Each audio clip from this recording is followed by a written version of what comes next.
To start off, who am I joined with and what team are you representing? Yeah, my name is Ryan Koenig with the Detroit Tradesmen. What is something people should know about your club?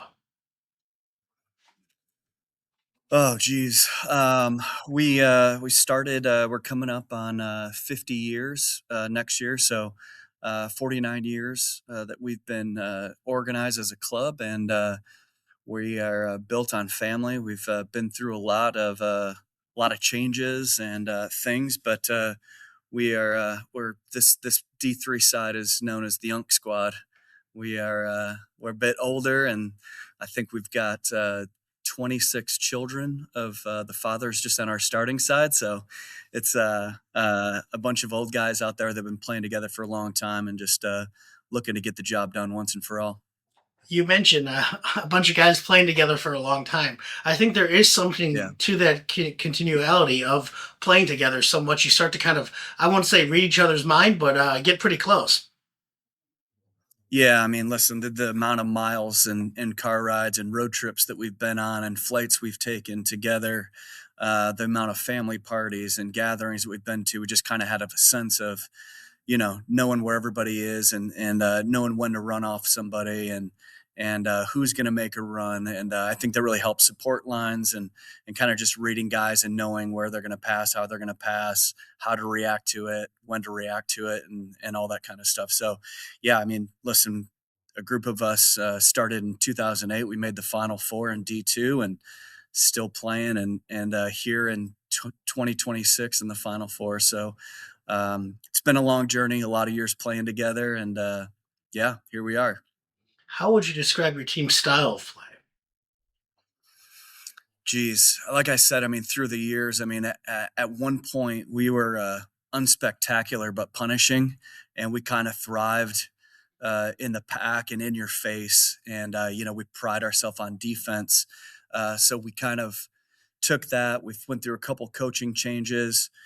We had a guy, Jed Ellie, who brought a champagne element, South African guy, and then we did a like expression session and really started moving the ball out wide and kind of grind them down and then moving it out and like he called it champagne rugby. And we fast forward, we've got Seamus now, who's over from Ireland and a complete family guy and is really a student of the game still while being a great teacher to us. And I think he really brought all of those elements that we've had before and kind of culminated into one. So still a little bit unspectacular but punishing, but also some flair and champagne that we can bring at any moment. So What is the biggest thing your team's learned about itself this year?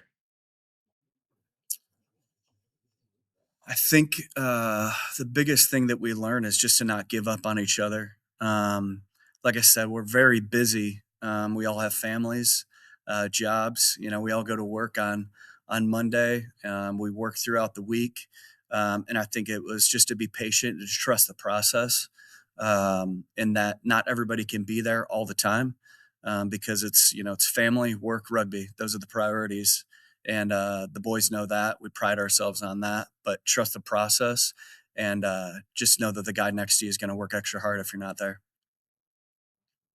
Without giving away any game plan, who is one or two players fans should watch out for? No, man, there's no secrets. The guys have been around for so long, but it's wild. Our starting pack, everyone in our pack has played 8-man at some point in their career. Um, we've got a scrum half who's been doing it since 2001 at University of Wyoming. So scrum half, I mean, he's a heartbeat. Kevin Muto, everything that he has done with him and the connection at 10, Adam Sod, who's also been here for a very long time, who started back in 2001 at Dearborn High School. We started playing this game and we're still here. But that connection of 9-10, Adam Sod at 10, Kevin Muto at 9, it's a filthy combination. And from there, it just gets things going. But we really go as they go, and their communication we rely on. We trust those guys to make the right decisions. So So I know a lot of times up here in the Midwest, I'm in Wisconsin.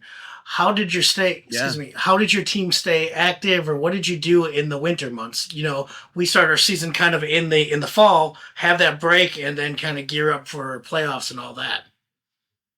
Yeah, I've been preaching this for a couple years now. It's make spring rugby meaningful again, and I'm trying to get the playoffs brought back to the spring because it gives you meaningful games. You know how hard it is to schedule spring games when nobody's playing for anything. So there's a lot to be said for that. I would love to make spring rugby meaningful again, but for us, we take the advantage of playing down in Savannah, Georgia, in the tournament there. We schedule teams that we normally don't get to play. Um, so it's been a light spring, but very effective. And then obviously, the indoor trainings, which are very costly in the winter, but you got to go indoor, you got to find the space, you got to find it early, and it's not cheap. So those that meant late Friday nights when everybody didn't want to be there. We were doing indoor sessions throughout the winter, and then just finding a few spots to get some games in before we ramped up for this push. You mentioned your team. A lot of members of your team have played together for a long time. What does it mean to be here at these national championships? Man, it means everything. It's like I said, it's a it's a book with many chapters, and we're looking to finish the story this weekend in Chicago.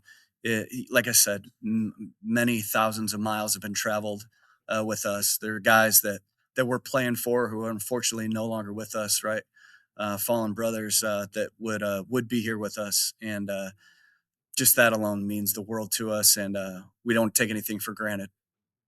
Last thing before I get you out of here, how would you describe your Yeah, team this season in one word?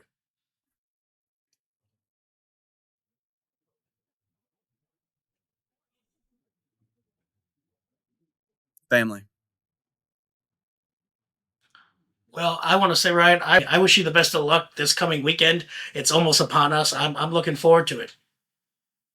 Oh, thank you, man. I really appreciate what you're doing. It's a beautiful thing, and can't wait to see everybody out in Chicago this weekend. It's going to be fun. Can't wait.